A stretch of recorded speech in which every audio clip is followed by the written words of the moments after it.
Hello and welcome to my channel. So आज हम continue करेंगे chapter 5 cardiovascular system of BDC anatomy handbook. So let us continue. So there is a differentiation between arteries and veins and हम पढ़ेंगे इसके बारे में arteries and veins में क्या differences हैं. So let's get started. So first is arteries carry oxygenated blood away from the heart except pulmonary artery. So ये तो हम सबको ही पता है कि arteries जो हैं वो carry करती है oxygenated blood, means oxygen rich blood वो carry करती हैं, heart से दूर ले जाती हैं बाकी systems में organs में except for the pulmonary artery because it carries deoxygenated blood to the lungs. Okay.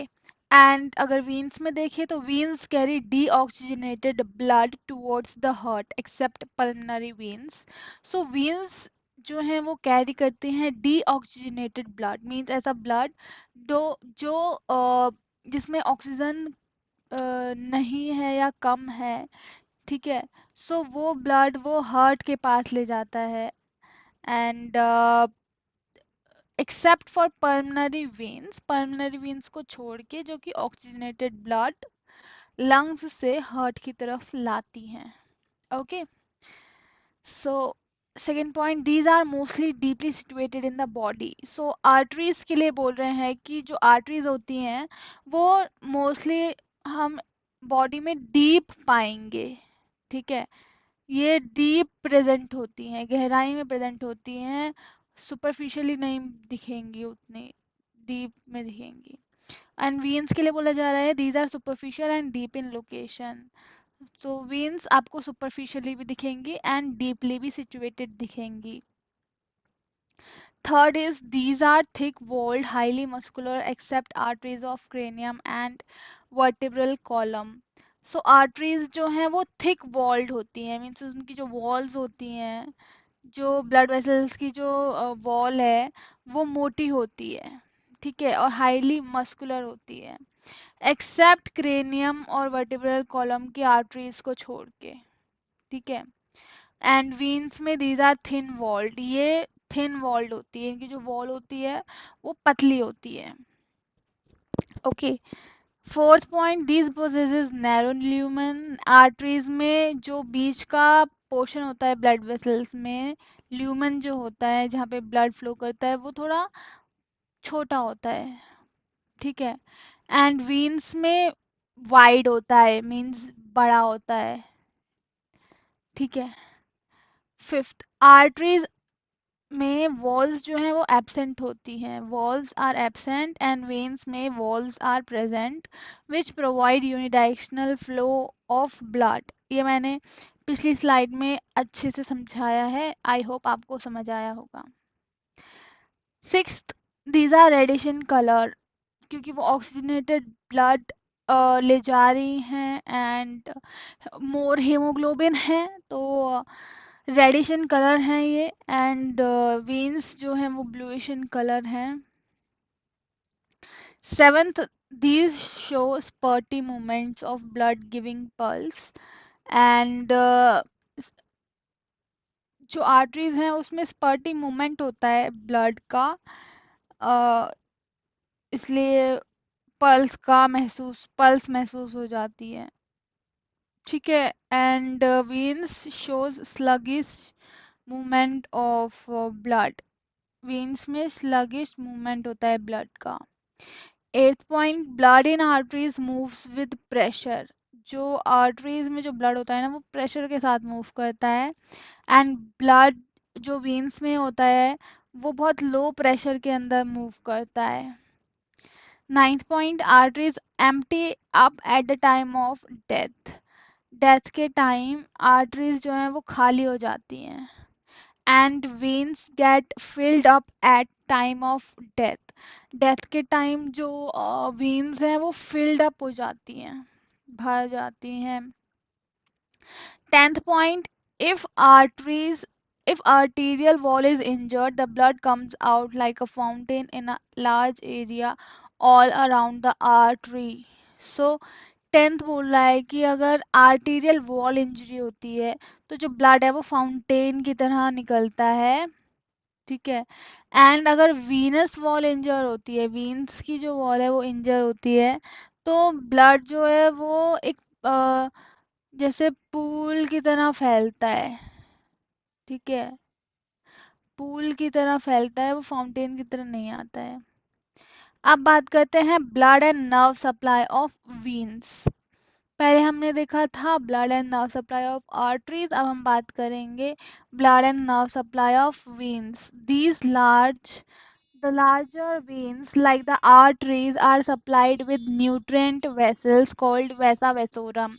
जो larger veins हैं जैसे arteries की तरह जो होती हैं, वो supply होती हैं nutrient vessels जिनको बोलते हैं vasa vasorum. But in the veins, the vessels may penetrate up to the intima. लेकिन जो वेन्स में जो वेसल्स हैं वो इंटिमा तक पेनिट्रेट कर जाते हैं, probably because of low venous pressure and the low oxygen tension, ठीक है। अ, मतलब ये कह रहे हैं कि the larger veins like the arteries are supplied with nutrients vessels called vasa vasorum, ठीक है। But in veins the vessels may penetrate up to the intima, probably because of the low venous pressure and the low oxygen tension. जो larger veins हैं वो वैसे वेसोरम से supply होती हैं, and जो veins हैं वो इंटिमा से ही वो पेनिट्रेट हो जाती हैं वेसल्स, और वहीं पे ही वो दे देती हैं supply. Nerves are also distributed to the veins in the same manner as to the arteries but are fewer in number. Nerves भी डिस्ट्रीब्यूट होती हैं वेन्स के लिए जैसे सेम मैनर में जैसे आर्टरीज को, लेकिन आर्टरीज के कंपैरिजन में जो नर्व्स हैं वो कम होती हैं संख्या में, जो कि वेन्स को सप्लाई कर रही हैं। Factors helping in Venus return में अब वो क्या फैक्टर्स हैं जो हेल्प करते हैं। So first is overflow of from the capillaries, pushed from behind by the arteries, ठीक है। So overflow from the capillaries, capillaries से ओवरफ्लो होना, pushed from behind by the arteries, और आर्टरीज से पुश होना हेल्प करता है वीन्स को, ब्लड को ऊपर वीनस रिटर्न में हेल्प करने में। Negative intrathoracic pressure sucks the blood into the heart from all over the body, और जो इंट्राथोरेसिक प्रेशर है वो ब्लड को सक करता है बाकी बॉडी से हार्ट की तरफ, हार्ट में। Gravity helps venous return in the upper part of the body, और upper part of the body में वीनस रिटर्न में हेल्प करती है gravity. Arterial pulsation press on the vena commitants intermittently and drive the venous blood towards the heart।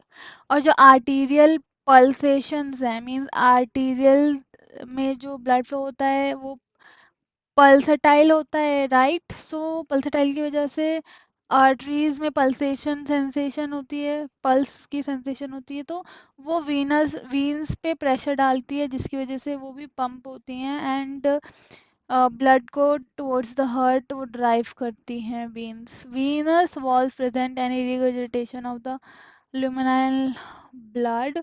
सो मैंने बताया था वीन्स में walls present होती हैं तो वो बैक फ्लो ऑफ ब्लड को प्रिवेंट करती हैं, उसको रिगर्जिटेशन बोलते हैं बैक फ्लो को। So open venous valve muscle pump and closed venous valve. So इसमें बता रखा है कि valves and muscle pump in lower limb. So, sixth point is muscular contraction, press on the veins, and from a very effective mechanism of venous return. So, muscular जो contractions होते हैं वो भी veins को press करते हैं और venous return के mechanism में help करते हैं बहुत effectively. This becomes still more effective within the tight sleeve of the deep fascia. अगर deep fascia tight है तब भी ये और ज़्यादा effective हो जाता है as seen in the lower limbs. The calf muscle soleus for this reason are known as the peripheral heart. और जो calf muscle है वो इसी कारण से जाना जाता है peripheral heart. Thus, the muscle pumps are important factors in the venous return. इसलिए जो मसल पम्प्स होते हैं वो बहुत ज़्यादा इम्पोर्टेंट फैक्टर्स होते हैं वीनस रिटर्न में. Capillaries capillus means hair. So capillaries are network of microscopic endothelial tubes interposed between the meta-arterioles and venules. So capillaries क्या है? So capillaries एक नेटवर्क है माइक्रोस्कोपिक, मतलब ऐसी कैपिलरीज को हम नेकेड आई से नहीं देख सकते, माइक्रोस्कोपिक होती हैं, छोटी छोटी बहुत छोटी एंडोथेलियल ट्यूब्स होती हैं जो कि मेटा आर्टेरियोल्स और वेन्यूल्स के बीच में होती हैं, उन दोनों को कनेक्ट करती हैं, नेटवर्क बनाती हैं. The true capillaries without any smooth muscle cells. True capillaries कौन सी होती है? जिनमें कोई स्मूथ मसल सेल्स नहीं होता है. Begin after a transition zone of 50 to 100 micron beyond the precapillary sphincters. And true capillaries तभी बनती है जब 50 to 100 माइक्रोन से भी छोटे हो जाते हैं, एंड प्री कैपिलरी स्फिंक्टर्स के बाद ये बनती हैं. The capillaries are replaced by cavernous dilated spaces in the sex organs, splenic pulp and placenta. So जो capillaries हैं वो cavernous spaces से और replace हो जाते हैं कहाँ पर? In the sex organs, splenic pulp में and placenta में. Okay. सो साइज की बात करें तो the average diameter of capillary is 6 to 8 micron. जो एवरेज डायमीटर होता है कैपिलरी का 6 to 8 माइक्रोन होता है. Just sufficient to permit the red blood cells to pass through in single file, कि वो एक ही बारी में रेड ब्लड सेल्स को पास होना परमिट करता है. But the size varies from organ to organ.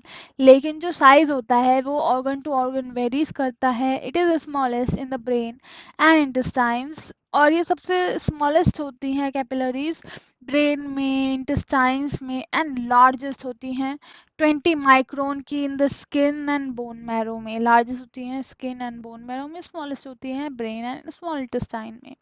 So types and structures की अगर हम बात करें कैपिलरीज की, so the capillaries are classified as continuous and fenestrated according to the type of junctions between the endothelial cells. So capillaries को दो types में बांटा गया है according to the type of junction. उनका टाइप ऑफ जंक्शन कैसा है और between the endothelial cells, endothelial cells के बीच में उनका टाइप, जंक्शन का टाइप कैसा है, किस टाइप का जंक्शन है एंडोथेलियल सेल्स के बीच, उससे उसको क्लासिफाई किया गया है कैपिलरीज को. So first is continuous capillaries and second is fenestrated capillaries. So continuous capillaries are found in skin. Continuous capillaries जो है वो स्किन में पाया जाता है, कनेक्टिव टिश्यू में पाया जाता है, स्केलेटल और स्मूथ मसल्स में पाया जाता है, लंग्स में पाया जाता है एंड ब्रेन में पाया जाता है.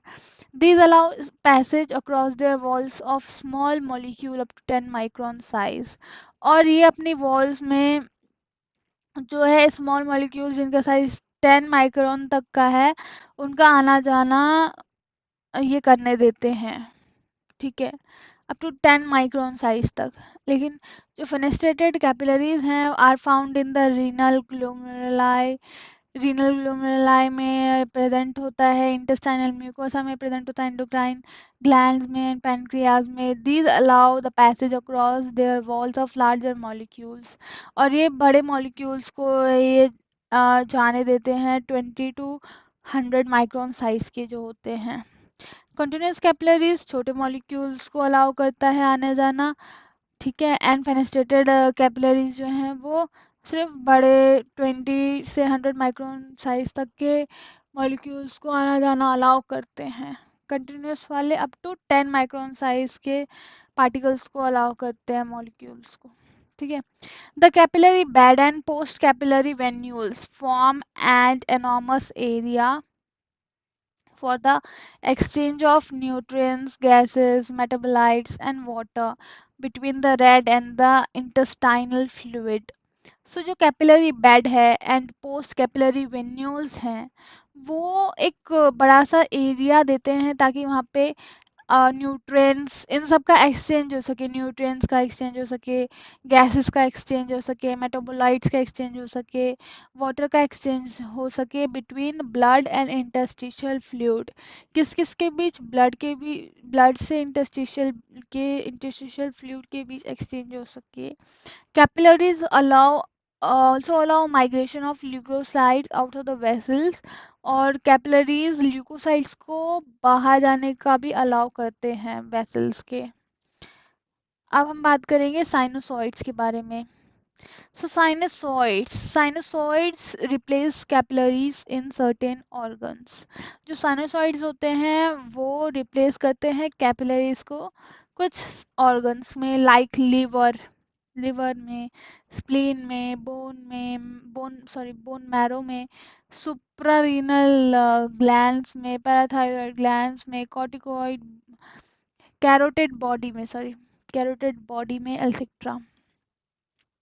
सो साइनोसॉइड्स रिप्लेस करते हैं कैपिलरीज को कुछ ऑर्गन्स में, like liver, spleen, bone marrow, suprarenal glands, parathyroid glands and carotid body, etcetera. So basically ये रिप्लेसमेंट होते हैं कैपिलरीज के कुछ कुछ पर्टिकुलर ऑर्गन्स में। कैरेक्टरिस्टिक्स इनके बता दूं तो साइनोसॉइड्स आर लार्ज, बड़े होते हैं, ये इरेगुलर होते हैं, मतलब इनकी कोई रेगुलर सरफेस नहीं होती है। वैस्कुलर होते हैं, वैस्कुलर स्पेसेस होते हैं which are closely surrounded by the parenchyma of the organ. Vascular spaces होते हैं जो कि सराउंड करते हैं ऑर्गन के पेरेकाइमा से, मतलब ऑर्गन के पेरेकाइमा से कवर होते हैं। These differ from capillaries in the following aspects. और ये कैपिलरीज से इस प्रकार डिफरेंट होते हैं। First point, the lumen is wider and irregular. उनका जो ल्यूमन होता है ना वो बड़ा होता है और इरेगुलर होता है। बड़ा मीन्स अप टू 30 माइक्रोन तक, एंड इरेगुलर होता है, कोई पर्टिकुलर शेप नहीं होती है। देयर वॉल्स आर थिनर, इनके वॉल्स थिन होते हैं, ठीक है। एंड मे बी इनकम्प्लीट, और इनकम्प्लीट भी हो सकते हैं। They are lined by endothelium in which the phagocytic cells are often distributed। और ये एंडोथीलियम से कवर्ड होते हैं जिसमें फेगोसाइटिक सेल्स होते हैं जिसको माइक्रोफेजेस भी बोलते हैं, और वहाँ पे वो डिस्ट्रीब्यूटेड होते हैं, ठीक है। And the adventitial support is absent, and adventitial support जो है इसमें वो एब्सेंट होता है। थर्ड पॉइंट, दीज में connect arterioles with venule, and ये जो है वो आर्टरीज को वेन्यूल से कनेक्ट करते हैं, स्प्लीन में, बोन मैरो में, या फिर वेन्यूल विद वेन्यूल, या फिर वेन्यूल विद वेन्यूल को कनेक्ट करते हैं इन लीवर फॉर एग्जांपल, ठीक है। तो ये बेसिकली कनेक्ट करते हैं आर्टीरियल को वेन्यूल से या वेन्यूल को वेन्यूल से, मींस आर्टरी टू वेन्स और veins to veins, okay. Anastomosis, anastomosis क्या होता है अब? डेफिनेशन अगर हम पढ़ें, अ प्री कैपिलरी और post capillary communication between the neighboring vessels are called anastomosis। So capillary, pre capillary या पोस्ट कैपिलरी, मीन्स कैपिलरी से पहले या कैपिलरी के बाद में जो नेबरिंग वेसल्स के बीच में कम्युनिकेशन होता है उसको बोलते हैं एनास्टमोसिस। मीन्स जो आसपास की वेसल्स के बीच जो कम्युनिकेशन बनता है, मीन्स जिसके थ्रू वो जुड़ रहे हैं, उसको एनास्टमोसिस बोल रहे हैं। Circulation through the anastomosis is called collateral circulation, और circulation through anastomosis को बोलते हैं collateral circulation. कोलेट्रल सर्कुलेशन बोलते हैं ये इम्पोर्टेंट टर्म है. Collateral circulation, portal circulation, systemic circulation, ये पूछा जाता है कॉलेजेस में काफ़ी बार क्वेश्चंस में कि व्हाट इज़ पोर्टल सर्कुलेशन, और प्रैक्टिकल में पूछेंगे what is portal circulation, what is systemic circulation, what is collateral circulation. Okay, so yes. So next is types of anastomosis. So arterial anastomosis is the communication between the arteries or branches of arteries. So arterial anastomosis जो होता है वो communication होता है arteries के बीच में या arteries के branches के बीच में. It may be actual or potential. ये एक्चुअल या पोटेंशियल हो सकते हैं. सो बेसिकली आर्टरीज के बीच में एनास्टोमोसिस को आर्टीरियल एनाटोमोसिस बोल रहे हैं. एंड नीचे एक्चुअल आर्टीरियल एनास्टोमोसिस और पोटेंशियल आर्टीरियल एनास्टोमोसिस के बीच में बताया गया है. So in actual arterial anastomosis arteries meet end to end. So actual arterial anastomosis में क्या होता है कि एंड में दोनों आर्टरीज जाके मिलती है. ठीक है. और पोटेंशियल आर्टरीज में ये होता है कि वो एंड में नहीं मिल रही है, टर्मिनल आर्टेरियोल्स में वो बेसिकली मिल रही हैं. सो अगर मैं आर्टेरियल, सपोज ये आर्टरी है, ठीक है, सो एक्चुअल अनास्टोमोसिस में ये हो जाएगा, ये दोनों आर्टरीज एंड में जाके मिल जाएंगी. ठीक है. ठीक है. एंड पोटेंशियल में क्या होगा, वो एंड में जाके नहीं मिलेंगी लेकिन बीच में मिल जाएगी. So this is potential anastomosis and this is actual arterial anastomosis. I hope you can understand this. Okay. For any queries or questions, just comment in the comment box and I will make sure you understand your query. Okay. So yeah. Next is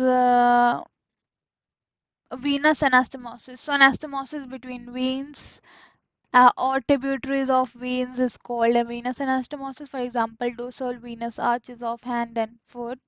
And arteriovenous anastomosis or shunt is the communication between a artery and a vein. एक artery और एक vein के बीच में जो communication हो रहा है उसको arteriovenous anastomosis बोल रहे हैं. It serves the function of phasic activity of the organ. When the organ is active, these shunts are closed and the blood circulation circulates through the capillaries. Basically कह रहे हैं कि अगर ऑर्गन एक्टिव हैं तो शंट्स क्लोज हो रहेंगे. ठीक है. लेकिन ब्लड सर्कुलेट करता रहेगा कैपिलरीज के थ्रू. सो या this is superficial and deep palmar arches.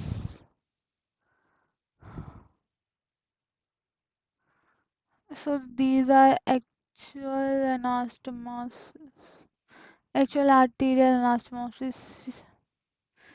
ठीक है. This is potential.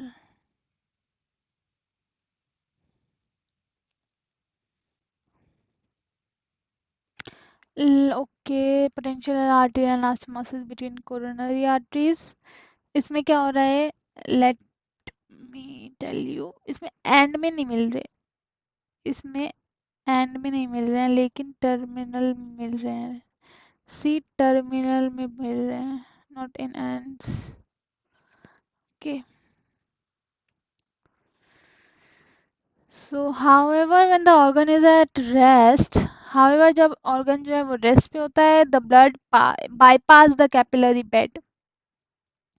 जो ब्लड है वो बाईपास करता है कैपिलरी बेड को and is shunted back through the arteriovenous anastomosis. ठीक है. सो जब रेस्ट पे है तो ब्लड बाईपास करता है कैपिलरी बेड को एंड एनास्टोमोसिस के थ्रू बैक आ जाता है. द शंट वेसल में बी स्ट्रेट और कॉइल्ड. जो शंट वेसल्स हो सकती है, सी दिस, जब रेस्ट में है तो आसपास की कैपिलरीज जो है वहां पे नहीं जा रहा, बस जो मेन शंट है उसमें वो बाईपास हो हो रहा है एंड डायरेक्टली वेन्यूल्स में जा रहा है आर्टरीज से। ओके, सो या the shunt vessel may be straight or coiled, possesses a thick muscular core and is under the influence of sympathetic system. ये सब sympathetic system के अंदर होता है और वो thick हो सकती है, vessels straight हो सकती है, coiled हो सकती है and muscular coat हो सकता है उस पे। Shunts of simple structures are found in the skin of nose. Simple structures के जो शंट है वो फाउंड होते हैं, मिलते हैं नोज में, लिप्स में, एक्सटर्नल एयर में, in the mucous membrane of nose and alimentary canal, the coccygeal body, the rectal tissue of sexual organs, the tongue, the thyroid gland and sympathetic ganglia, इन सब में मिल सकते हैं आपको shunts. Specialized arteriovenous anastomosis are found in the skin of digital pads and nail beds, हमने देखा पीछे। They form a number of small units called lomera. So arteriovenous anastomosis भी होते हैं बेसिकली, ये हैंड में देखे जाते हैं। Preferential thoroughfare channels are also a kind of shunts. So preferential और thoroughfare channels भी एक टाइप के shunts होते हैं। They course through the capillary network and many true capillaries arouse at their as their side branches.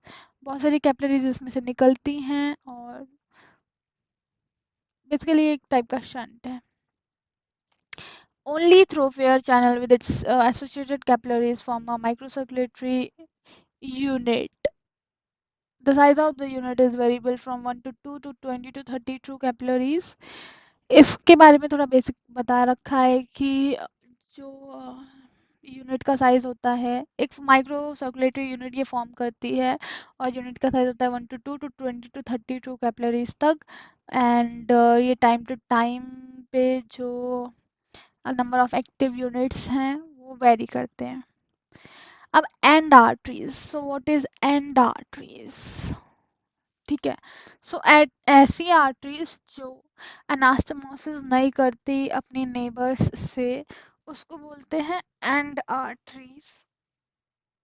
ठीक है, for example central artery of retina and labyrinthine and artery of internal ear are the best example of an absolute end arteries. Central branches of cerebral arteries and meso recta of mesenteric arteries. Arteries of spleen, kidney, lungs and metaphyses of long bones. इन सब में end arteries होती हैं. No communication between the terminal arteries.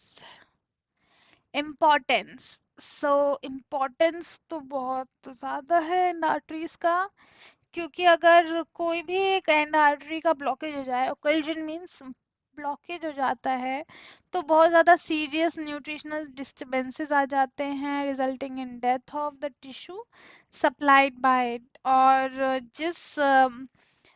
वो artery जिस area को supply कर रही थी वहाँ पे क्या होगा, वहाँ पे टिश्यू डेथ हो जाएगी। ठीक है, जैसे occlusion of central arteries of retina results in blindness। अगर सेंट्रल आर्टरी जो है वो occlusion हो जाए, मीन्स ब्लॉक हो जाए वो, तो वहाँ पे ब्लाइंडनेस तक हो सकती है। अब हम अप्लाइड एनाटॉमी पढ़ेंगे कार्डियोवैस्कुलर सिस्टम की। So the blood pressure is the arterial pressure exerted by the blood on the arterial walls. So the blood pressure जो है arterial pressure होता है exerted by the blood on the arterial walls. So वो blood जो कि arterial wall पे pressure लगाते हैं उसको blood pressure बोलते हैं। ठीक है। So the maximum pressure during ventricular systole is called the systolic pressure, और जो maximum pressure होता है during ventricular systole, during ventricular contraction में जो maximum pressure होता है उसको बोलते हैं systolic pressure, और जो minimum pressure होता है ventricular diastole means ventricular relaxation में, उसको diastolic pressure बोलते हैं। The minimum pressure during ventricular diastole, ventricular के diastole में मतलब रिलैक्सेशन में जितना मिनिमम प्रेशर होता है उसको बोलते हैं diastolic pressure. The systolic pressure is generated by the force of contraction of the heart. जो सिस्टोलिक प्रेशर होता है वो जनरेट होता है हार्ट के कॉन्ट्रैक्शन से। The diastolic pressure is chiefly due to the arterial tone, और जो डायस्टोलिक प्रेशर होता है वो आर्टीरियल टोन की वजह से होता है, मींस पेरिफेरल रेजिस्टेंस की वजह से। The heart has to pump the blood against the diastolic pressure which is a direct load on the heart. So जो हार्ट है उसको डायस्टोलिक प्रेशर के वहां पे मतलब उसको ब्लड पंप करना है डायस्टोलिक प्रेशर के अगेंस्ट, जो कि है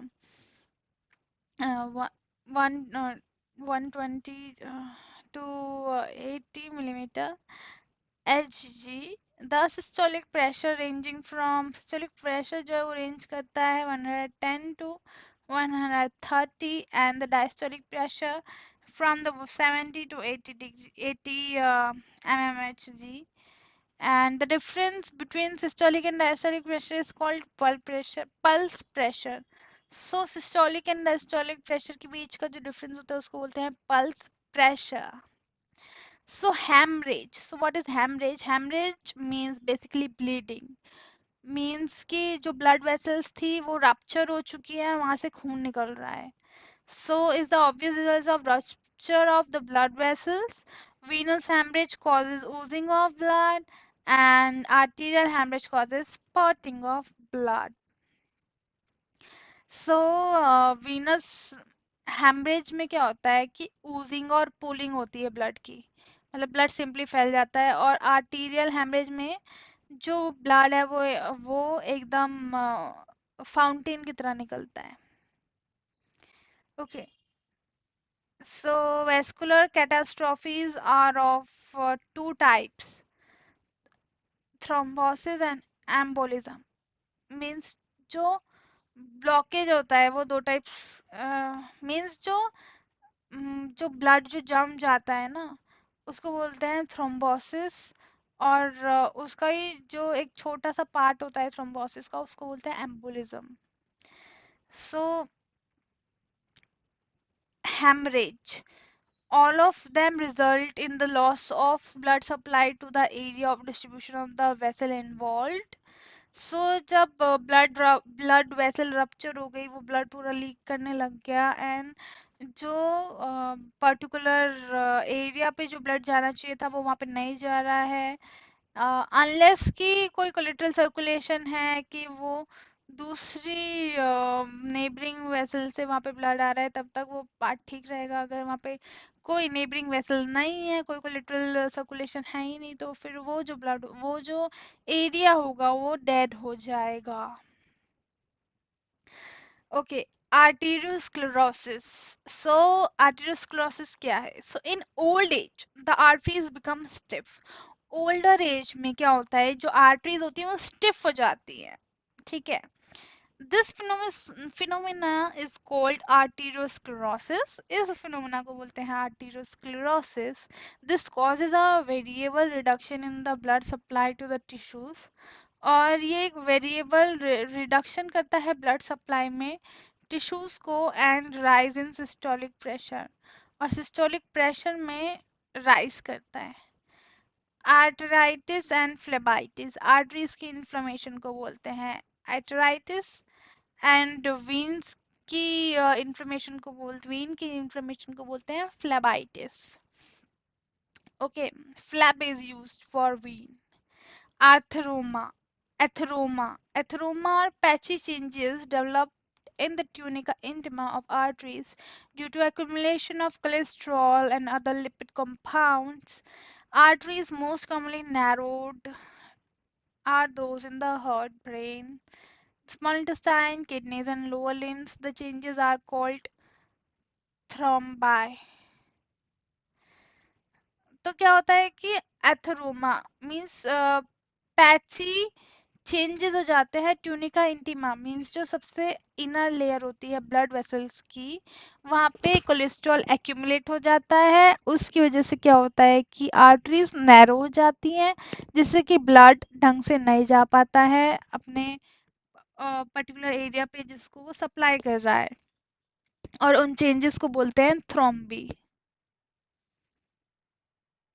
ठीक है कोरोनरी आर्टरी ब्लॉकेज अब कोरोनरी आर्टरी ब्लॉकेज अगर हो जाती है मीन कोरोनरी आर्टरीज वो आर्टरीज होती है जो हार्ट को बेसिकली सप्लाई कर रही है ब्लड को जिससे कि हार्ट मसल्स है वो पंप करती हैं ठीक है सो अगर कोरोनरी आर्टरी ही ब्लॉक हो जाएंगी सो दीज में ओपन अप बाय स्टेंट्स इनको इस तरह स्टेंट के थ्रू ओपन रखते हैं ताकि ब्लड फ्लो मेंटेन रहे और वो कोलैप्स ना करे ब्लॉक्ड कोरोनरी आर्टरी में be replaced by a graft और ब्लॉक्ड कोरोनरी आर्टरी हो गई तो वहाँ पे ग्राफ्ट करेंगे ठीक है बाय पास करवाएंगे वहाँ का ब्लड ग्राफ्ट के through so aneurysm so these are aneurysm if you can see this diagram this bulging part this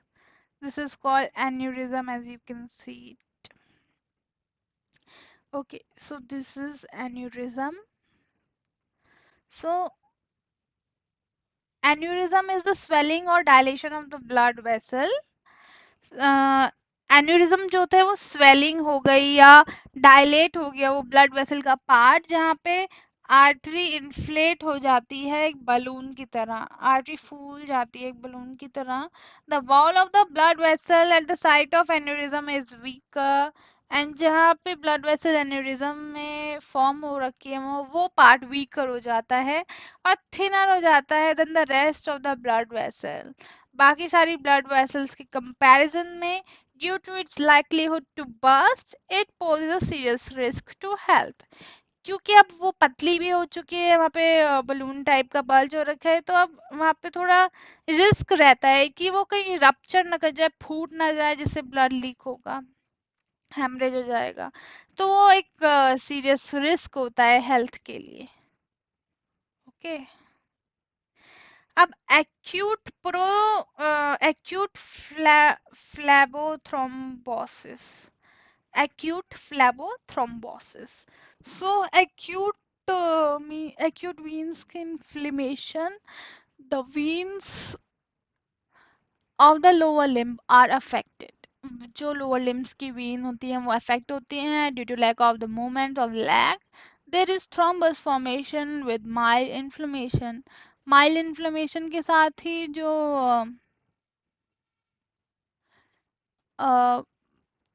वहाँ पे थ्रोम्बस फॉर्म हो जाता है लेग्स में क्योंकि लेग्स जो है वो कम मूव कर रहे हैं दिस थ्रोम्बस में get dislodged and flow in the blood और ये थ्रोम्बस वहाँ से निकल के डिसलॉज होके मीन्स आर्टरी पे जहाँ पे बना है वहाँ से डिसलॉज होके वो ब्लड में आ सकता है और किसी और आर्टरीज को वो ब्लॉक कर सकता है this condition is called embolism इस कंडीशन को बोलेंगे एम्बोलिज्म ओके ओके अब आता है बहुत इम्पोर्टेंट डिजीज बोलते हैं या pathology varicose veins not a pathology it is not caused by any virus bacteria no so varicose veins when the vein wall जब veins की जो wall है is subjected to increased pressure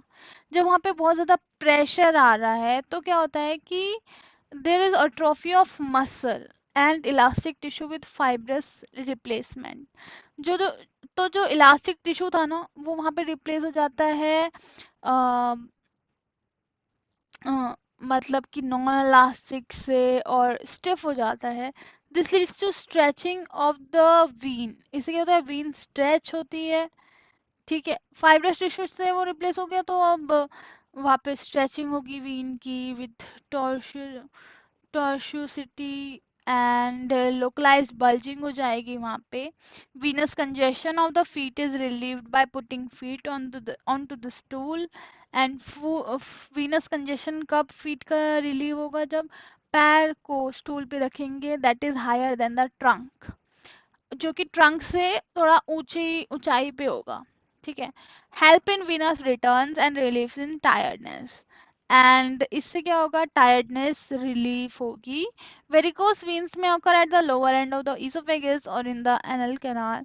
और varicose वीन्स जो है वो इसोफेगस के and में बन सकता है, एनल कैनाल के एंड में बन सकता है, एंड लोअर लिम्स में तो बन ही सकता है। और भी एग्जांपल्स यहाँ पे दे रखे हैं कि at times pre parenteral nutrition can be given to the right subclavian vein. Parenteral nutrition हम दे सकते हैं राइट सबक्लेवियन वीन से। ठीक है, blood vessels can B examine. Okay, ये अदर आ गया है। वेरिकोस वेन्स के बारे में इतना ही था इसी यही पेज तक। फिर नेक्स्ट ये दूसरी बात बता रखी है कि जो पेरेंटल न्यूट्रिशन है वो सप्लीमेंट राइट सप्लीमेंट वीन से भी दे सकते हैं। And blood vessels can be examined in the retina by ophthalmoscope specially in case of diabetes and hypertension. और जो ब्लड वेसल्स हैं उनको एग्जामिन कर सकते हैं ऑप्थेल्मोस्कोप के थ्रू, स्पेशली डायबिटीज और हाइपरटेंशन के केस में। Okay, and that's all for chapter 5 cardiovascular system. And अगर आपको मेरी वीडियोस अच्छी लगी तो वीडियो को लाइक करें, चैनल को सब्सक्राइब करें, कोई भी डाउट हो तो कमेंट करें, एंड वीडियो कैसी लगी ये कमेंट में ज़रूर बताइएगा। और शेयर भी करें मेरी वीडियोस को। Thank you so much for watching. Take care, bye.